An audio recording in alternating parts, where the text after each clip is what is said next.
They were nearly the last Japanese company to get into the motorcycle business. A giant corporation that already knew how to build huge ships that sailed around the world. Bullet trains that can go 170 miles an hour. And parts for jet airplanes. Kawasaki had a long-standing reputation of building big, powerful engines. So when the company decided to create a motorcycle, their engineers faced a challenge: how to use their expertise to create powerful engines small enough to fit into a bike.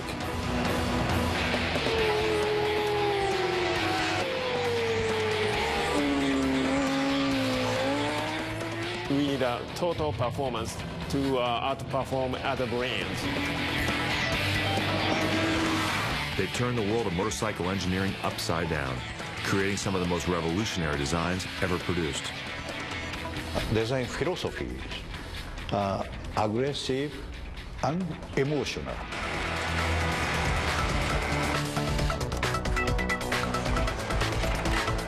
This is our human error-proof system.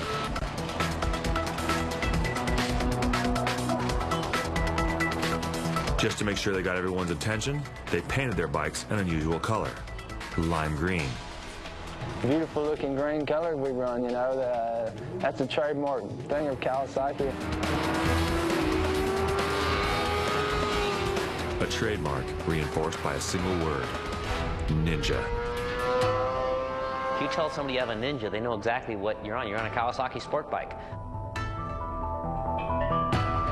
After so much success with ships, and trains, and jumbo jets, why did Kawasaki get into the motorcycle business?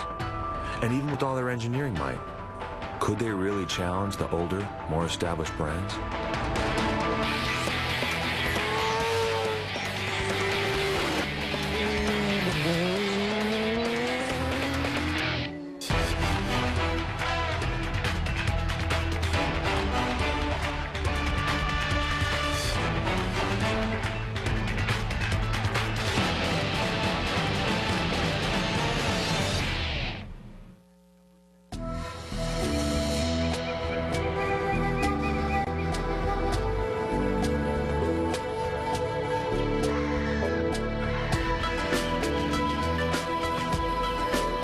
Although its recorded history dates all the way back to 201, Kobe is one of Japan's most modern cities.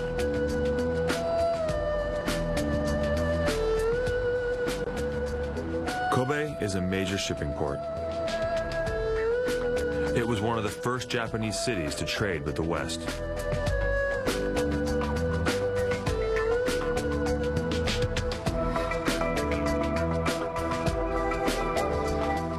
Park, a tourist destination along the waterfront, takes its name from the word America.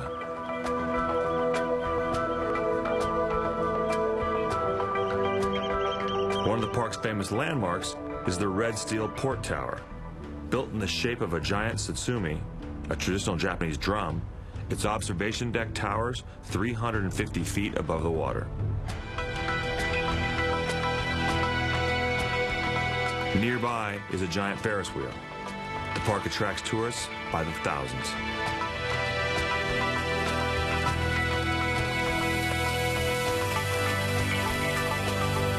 Real Kobe beef is a delicacy here.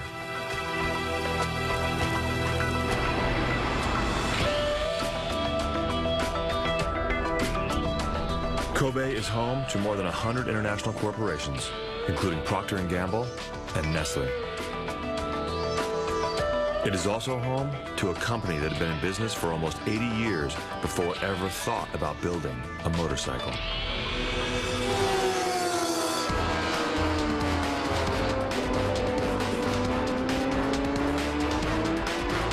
Kobe, Japan is world headquarters for Kawasaki Heavy Industries.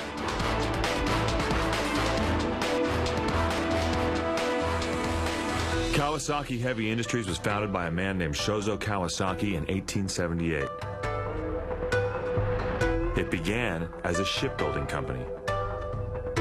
Shozo Kawasaki was one of the first in Japan to use Western designs for his ships.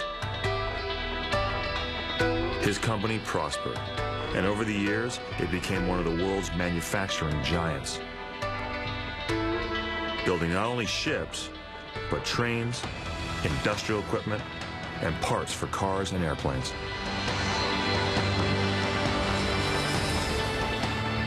In one way or another, a Kawasaki product probably touches your life every day. But hardly anyone knew the Kawasaki name.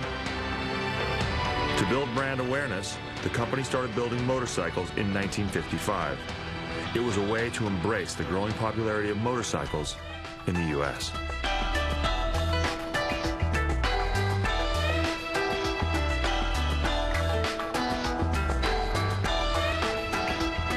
A new building in Kobe celebrates Kawasaki's history in shipbuilding and in motorcycles. In a clear reference to both American music and pop culture, the motorcycle part of the building is called Kawasaki Good Times World. Now we are in Kobe, Kawasaki Motorcycle Museum, which official name is Kawasaki Good Times World.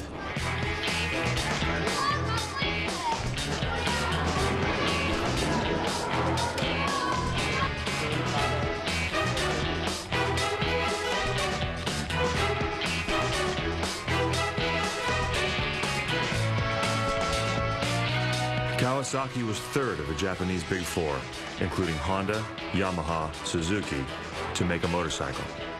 But they had a secret weapon, a skill in engineering that would make them stand out.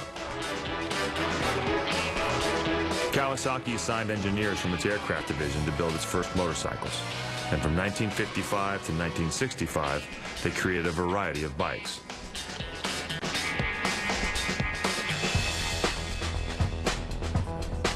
But none was special. None addressed the real mission assigned to Kawasaki's motorcycle engineers.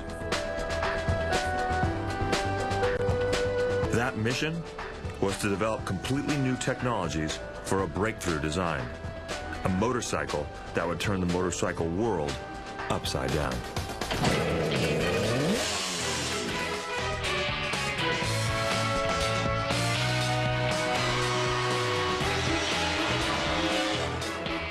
In 1968, what started out as an engineering exercise became a real motorcycle called the Mach 3. Two teams of Kawasaki engineers were pitted against each other.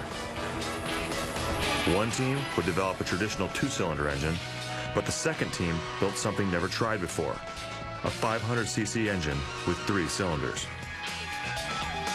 It was a revolutionary design, but the result was classic Kawasaki, an engine producing massive amounts of power. Until the Mach 3, no Japanese company had ever designed a motorcycle with 3 cylinders. Kawasaki did it to get more horsepower. At first, the 3-cylinder experiment was a failure. The middle cylinder kept overheating and the engine kept blowing up, but the engineering team kept trying. Finally, they had the idea of adding extra-large cooling fins to the engine. It worked. Their engine went from experiment to production. This is a Mach 3 Triple, which was introduced in 1969 in the United States. This motorcycle is very unique at that time, even unique right now. It has 3-cylinder air-cooled two-stroke engine.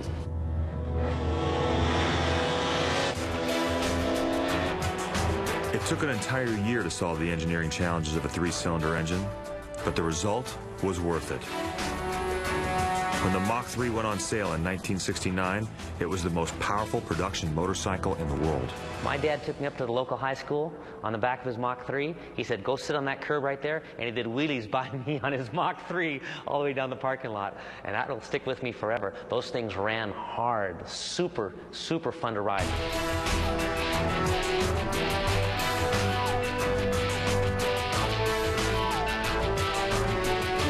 That Mach 3 was a 3-cylinder 500, followed up with a 3-cylinder 750 two-stroke, and they were rocket ships. Actually, it outperformed every motorcycle existed at that time. So this Mach 3 made Kawasaki famous.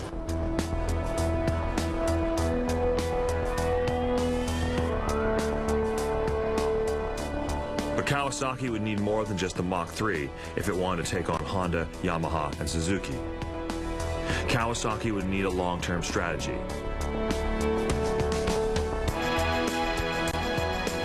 That strategy was simple. If one engineering exercise could revolutionize the motorcycle world, then what they needed to do was keep the revolution going.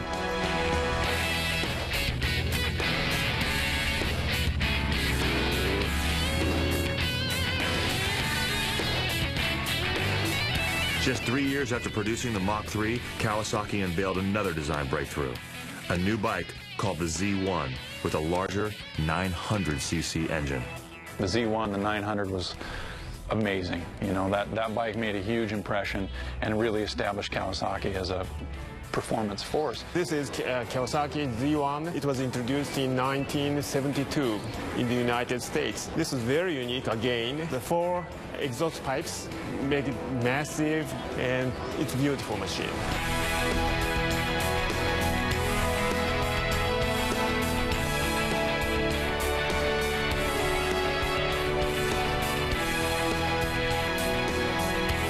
When this bike hit the streets, this Kawasaki, it changed everything. All of a sudden, you had a bike that not only made a lot of horsepower, things stopped really well. It was not a sport bike by current definitions, but it was the sportiest thing you could get. The Z1 was sporty, but sporty isn't enough.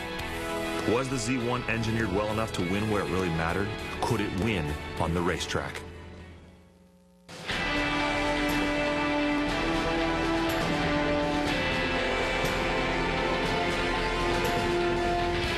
There's an old saying in the motorcycle world: race on Sunday, sell on Monday.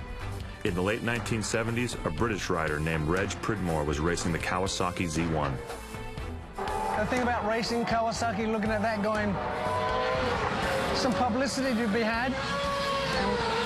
And I don't care what anybody says, racing sells bikes. Yeah, racing sells. With Pridmore on board, Kawasaki pulled ahead in its race to catch up with the competition. And it did it on racetracks in America, where Pridmore and the Z1 were almost unbeatable. It was a great bike. I love the power because now I could go fast without having to struggle too hard for it. And I did quite well on that one. Kawasaki became the first Japanese motorcycle brand to win the American Motorcycle Association Championship. With Reg Pridmore on board the Z1, Kawasaki took the title 2 years in a row, 1977 and 1978. Wow, that was just like riding a bike that you've known for many, many years. But in actual fact, you know, we had good brakes, we had good power.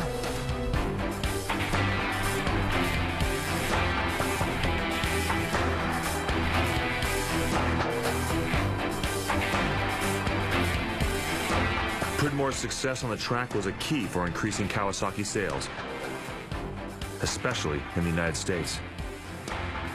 Z1 used the disc brake for the first time in Kawasaki.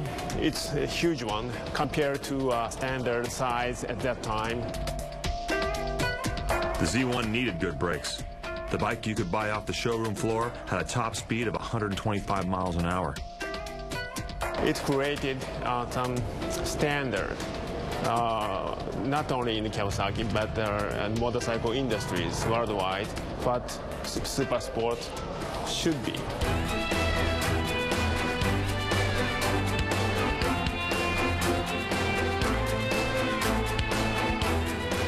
Kawasaki, the company that started next to last in terms of making motorcycles, was catching up fast. It created the Mach 3 in 1969, the Z1 in 1972, and then won 2 championships in the late 70s. But could Kawasaki go for the jugular and totally redefine what the modern sport bike should be?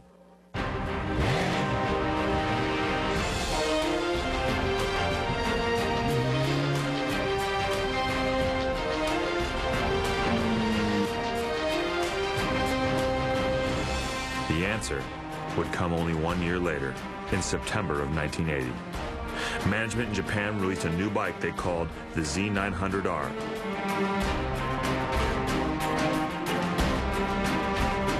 But Kawasaki's American staff in Southern California thought they had a better idea. They wanted the new bike to be called the Ninja. Kawasaki Motors Corporation in the United States, they invented their Ninja name because at that time Ninja was a Superman. Boy, the crazy boys down at Kawasaki USA found that name, and there's some crazy guys down there at that time, and they came up with that Ninja name that really stuck.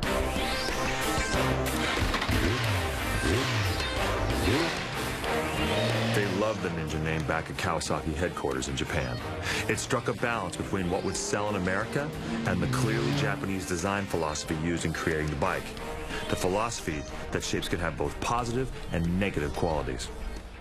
This is a bike is a positive, negative is combinations. And then we are making the positive and negatives and the shadows making with my design philosophies. And then sexy.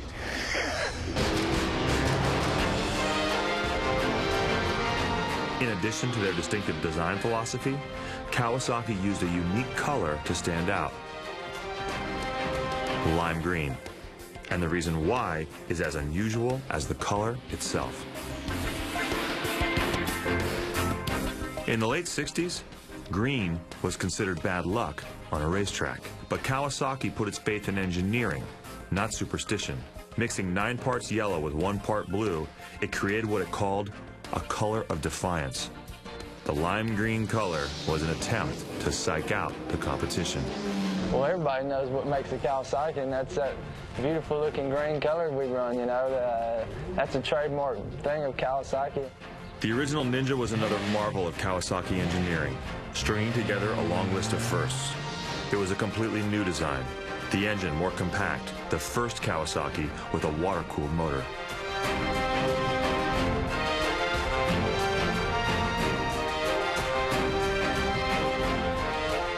This one is original Ninja 900, and the engine is compact and it's lower than other bikes. The center of gravity is lower because of the engine location. It's located down and forward.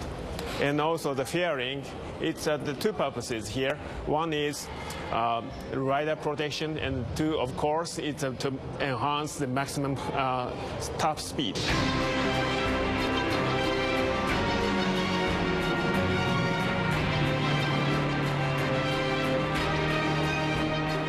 Here was a bike that had, you know, a racing level suspension and engine performance, and even a kind of a racer's crouch to the seating position.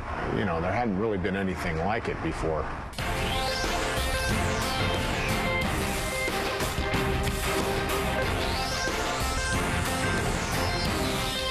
Actually, I designed most of the engine components and also the exhaust pipes and induction systems.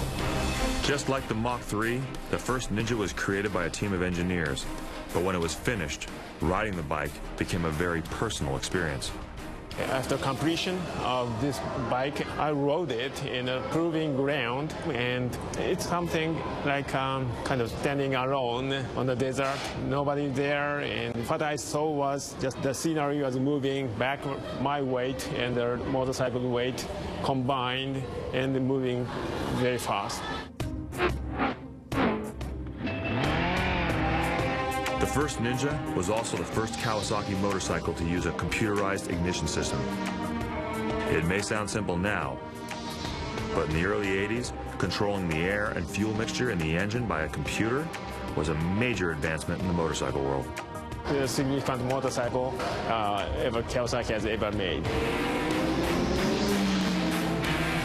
So significant that the name Ninja has become virtually synonymous with the word sport bike. How many cops will look at your sport bike and say, there's a Ninja? Well, that's just kind of become one of those terms, like crescent wrench. It's actually an adjustable end wrench that's made by Crescent, but people call it a crescent wrench. Same thing with the Ninja. Sport bikes are Ninjas, especially if they're Kawasaki's. In 1990, Kawasaki's engineering breakthroughs led to another new design.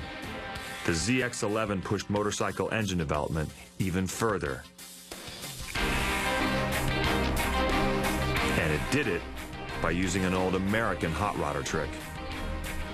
Force more air into an engine, and you get more horsepower. In 1990, this year is very important because Kawasaki introduced this ZX-11, which is the first Ninja with ram-aired engines. It's the first ram-aired motorcycle in the world. Ram air is a remarkably simple concept. The faster the motorcycle goes, the more air that's rammed into the engine. A simple concept turned into a masterpiece of motorcycle engineering. The faster the motorcycle goes, the more powerful the engine will become.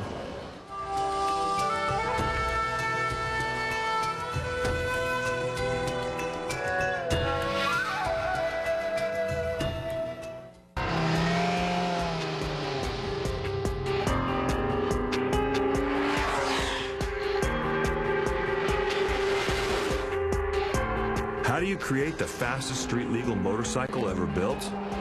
Kawasaki engineers decided the answer is size. They created a monster-sized Ninja called the ZX-14. The ZX-14 has a 1.4-liter engine. That's a huge engine for a motorcycle and as big as engines used in many cars. In fact, the ZX-14 is faster than virtually any car on the road.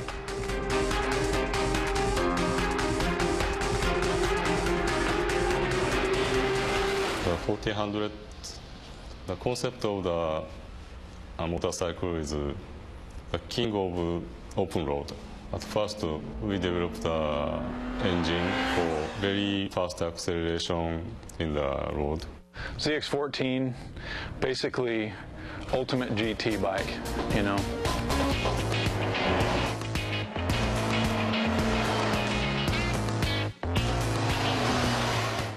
Once again, going from concept to reality would be a major engineering challenge.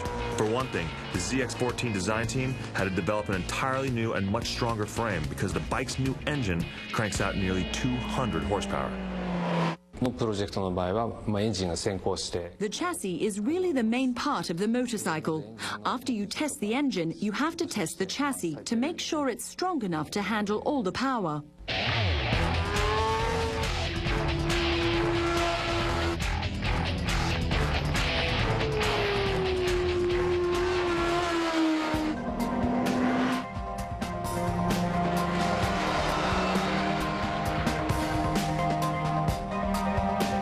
This is where Kawasaki builds the ZX-14 and all its other motorcycles.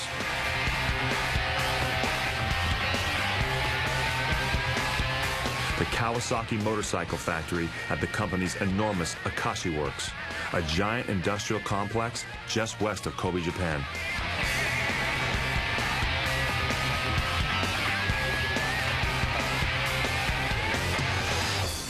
This is our final assembly line's parts receiving dock.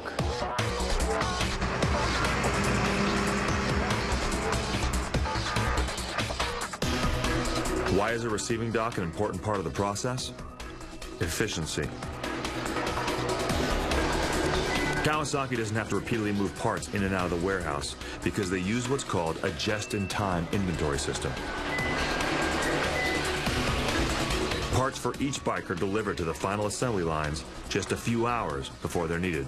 After we receive the parts, our people deliver the parts to the assembly line directly. But some medium-sized or big-sized parts, we keep a couple of hours in this area. And delivering people deliver the medium parts and big parts to the line every 2 hours.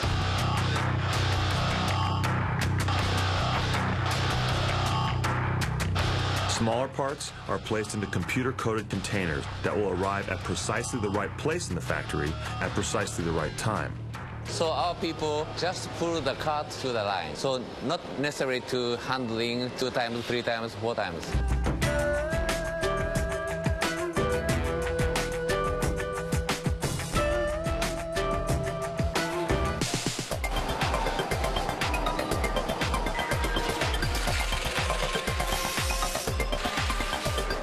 At Kawasaki, the classic Japanese manufacturing philosophy of efficiency is taken a giant step further. While people are building machines, other machines are watching the people. Kawasaki has what it calls a human error-proof system.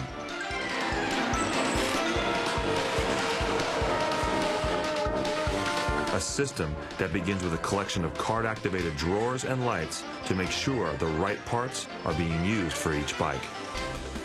This is a human error-proof system. This is a sample.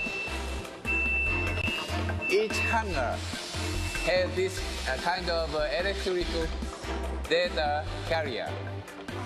So, for example, I'm a some areas operator. Motorcycle pass through model A. So model A parts come. So I pick up the parts and assemble.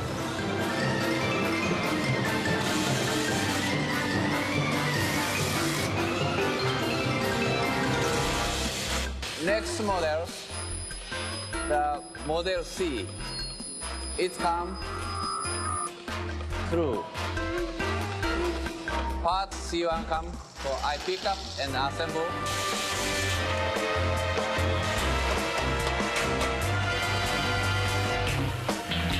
But if I miss to pick up and next model B comes, it's alarm. Assembly line, stop. Supervisor know something wrong happened on the line. So this kind of system, we applied many stations, very important place. There are multiple different human error-proof systems throughout the factory, starting with each bare chassis as it begins its trip down the assembly line. After chassis start, he picked up the wire harness from the right position. How can he know the right position? The light is turned on, so he may not miss to pick up. We have many specifications of the harness, so this is very important to pick up the parts, the right part to the right chassis.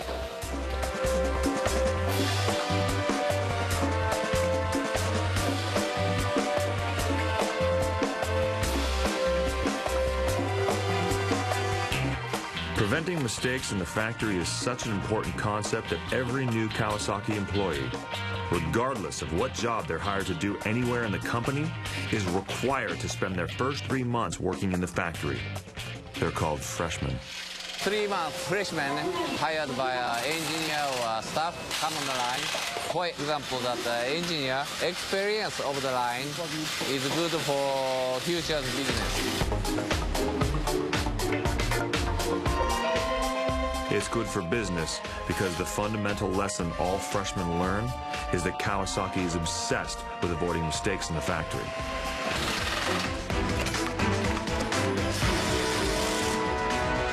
There are 2 different assembly lines for each motorcycle being built. The first one is the sub-assembly line, where individual components from outside vendors are put together.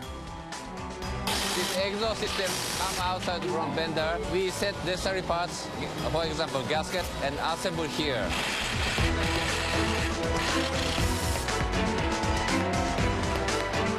The next station is it's swinging arm sub-assemble and assemble to the line.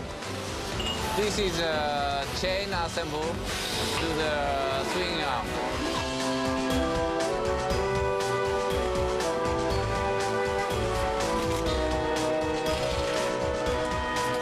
This is the final station of the sub-assembly line.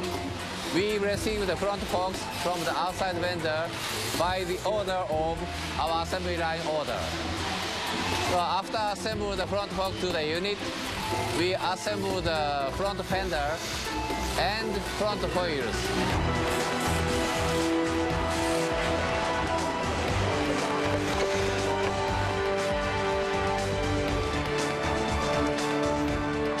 Overhead conveyor belts move what look like mechanical skeletons to the final assembly line.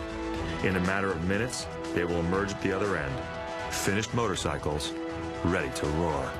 The first step of the main assembly line is to put a handlebar or this kind of small stuffs.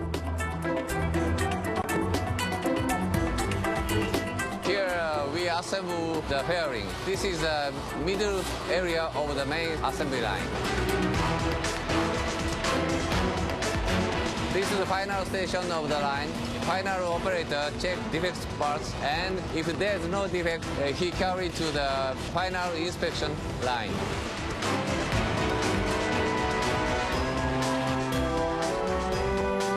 The last stop in the factory is the final inspection area. First, workers visually inspect each bike. They fire up the engine for the first time, letting it warm up before the very last step, the power test.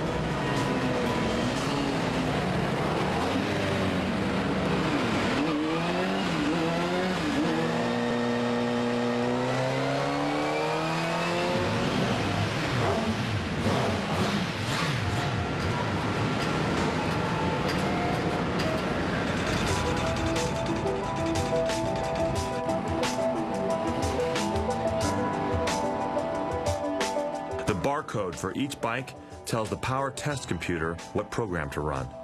It also records all the test results.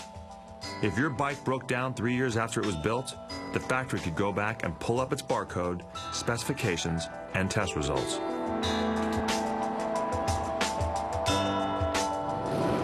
It's like a motorcycle with a medical record.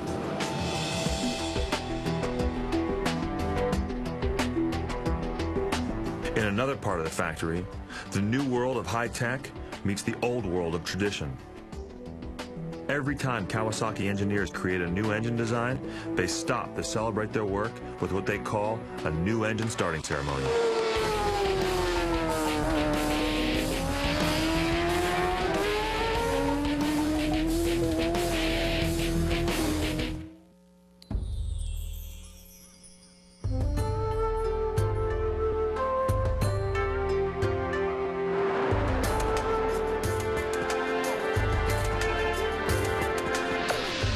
Japan is made up of 4 major islands, which altogether are slightly smaller than the state of California.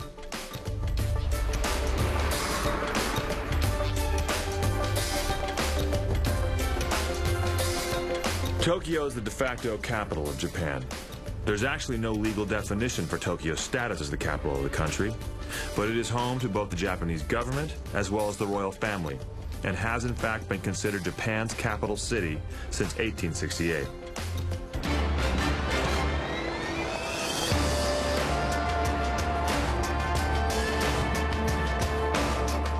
When most Westerners travel to Japan, they go to Tokyo, a megacity with 35 million people and the largest gross domestic product of any metropolitan area in the world. Few Westerners ever see the southernmost island in Japan. It's called Kyushu, and it's widely regarded as the birthplace of Japanese civilization.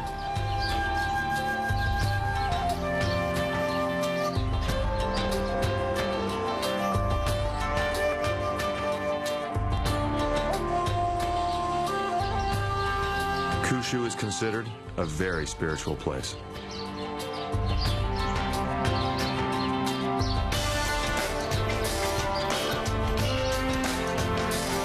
Kyushu is extremely mountainous and home to one of Japan's most active volcanoes. Sitting on one side of the volcano is one of the best, most challenging racetracks in the world. But few people even know its name.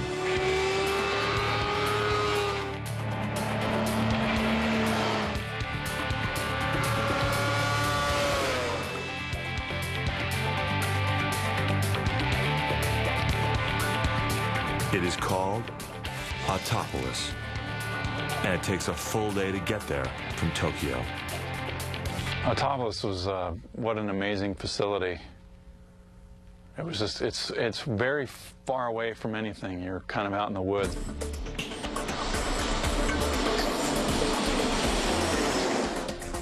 It is an hour and 45-minute flight from Tokyo to Kyushu, but it's like taking a trip back in time.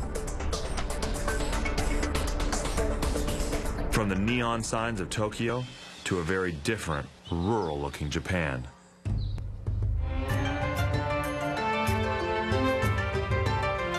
After arriving at the airport on Kyushu, the next step is a long bus ride up a narrow mountain road to the track. We took a long, long bus ride. You go on these winding mountain roads through all these little forests and everything, and then here's this huge, beautiful facility.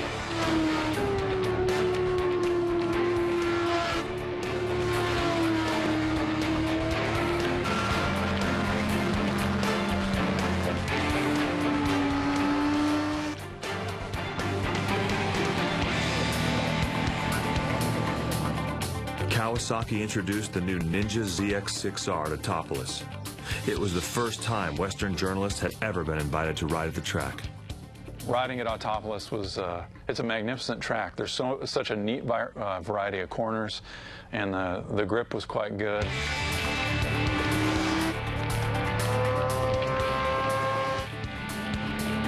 All the different Ninja models feel remarkably at home at Autopolis, including the ZX14, the biggest, baddest Ninja of them all. We had a ZX14 on the track, which was a scream. I mean, it's a big, fast bike, and you kind of tiptoe through the corners and pull the trigger. Really nice long front straight and a lot of fun. Beautiful setting, too.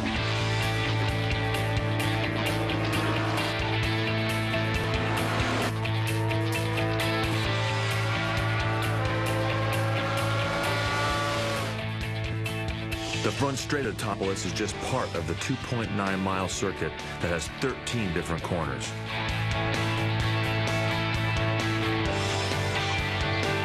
Autopolis is the only track in the world built on the side of an old volcano. It sits in the mountains 3,000 feet above sea level.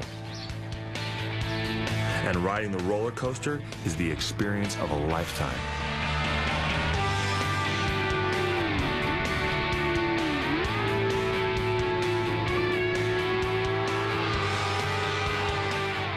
Firing down the hill, a lot of speed, and then you come to a right, and that right-hand corner, it's, you know, it's so deceptive. You know, you have a catalog of corners that you've seen, and you sort of try to apply what you've learned about turns to these turns, and that's the kind of corner where you look at it and you go, oh, well, I got to slow down. Well, no, don't slow down, because you don't have to, because you get driven into the pavement, which increases the grip, and you could just go so fast through there.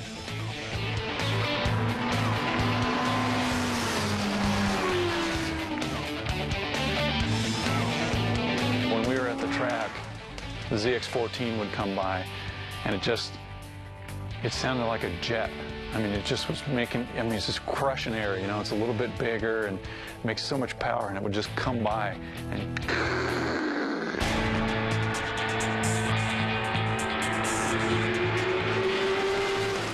it was pretty awesome.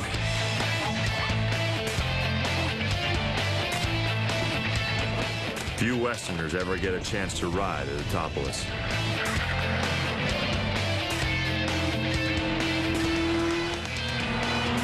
Most of the time, the track is used by factory test riders, pushing new bikes to the limit. The motorcycle industry is a highly competitive business, and while Kawasaki would let one of their test riders describe a high-speed lap around Autopolis, they didn't want his face or name to be made public. After you leave the first corner, you see the second corner. The second corner is the most exciting corner on the course. The next corner determines who will win or lose the race. Braking is very, very important in this corner. So if you brake correctly, you can really open the throttle when you exit.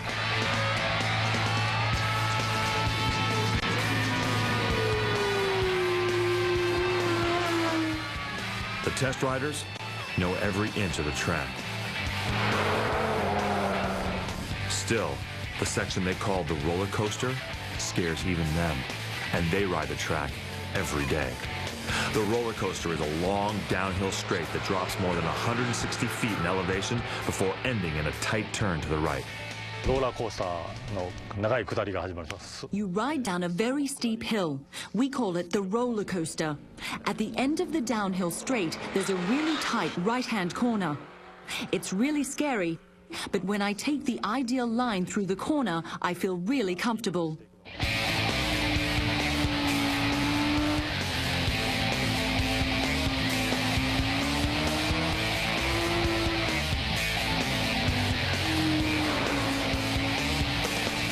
last part of that lap is just it's just a scream with all the direction changes, and there's a couple places where you had to be really careful.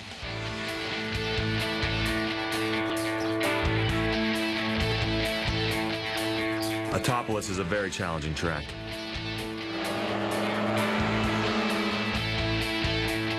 Especially if you're riding the ZX14, a motorcycle with nearly 200 horsepower.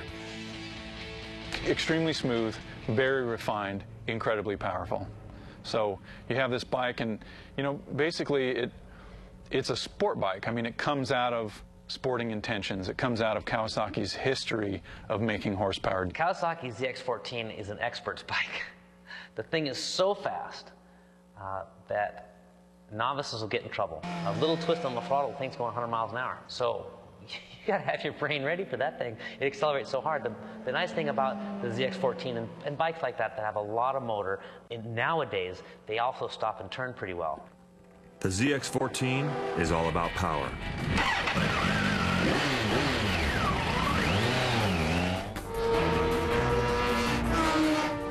The lime green ZX6R Ninja has a smaller engine.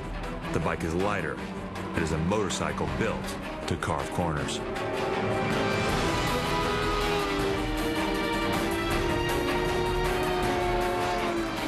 Look at that 6R and you can see how nimble it is. You can see how light it is. Kawasaki's done a great job to get the weight out of it.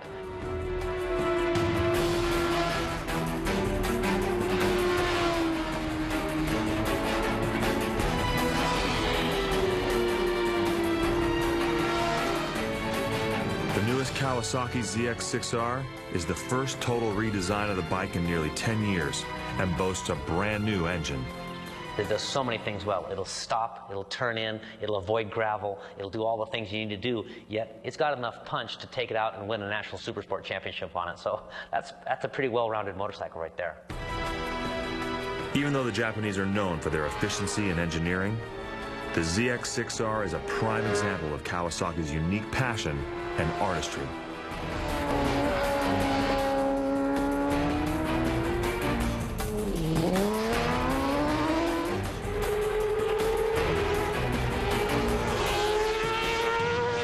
This is, I think, is a motorcycle designs.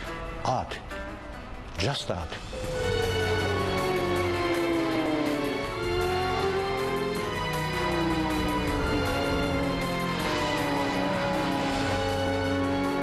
An art form that attacks your senses as hard as it attacks the road. When you open the throttle, you feel like you've left your brain at the starting line.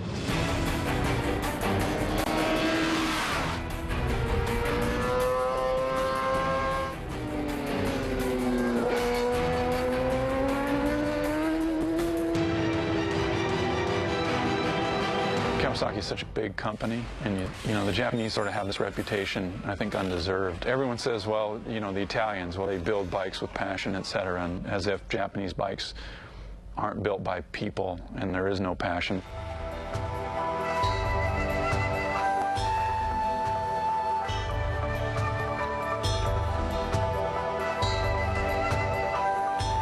From its unique engine starting ceremony to the christening of ships 100 years ago, Kawasaki has always had passion.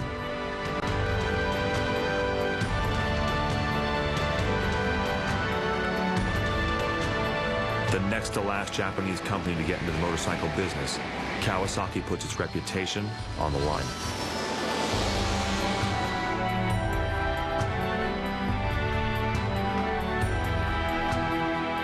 It took chances and created an atmosphere where engineers and designers were encouraged to experiment.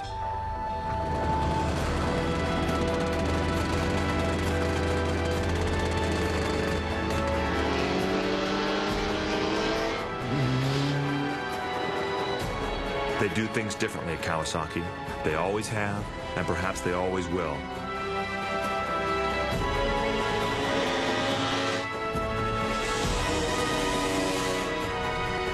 From the first Mach 3 to the newest Ninja painted in classic lime green, Kawasaki is a company that's always full of surprises.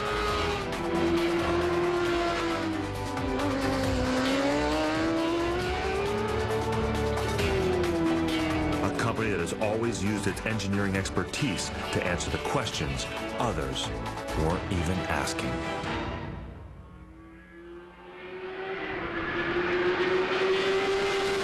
It happened during the mid-'80s to early '90s. The pace was being upped every single year by a sizable margin. A bike would lose 20 pounds in a year. A bike would gain 5 seconds in the quarter mile.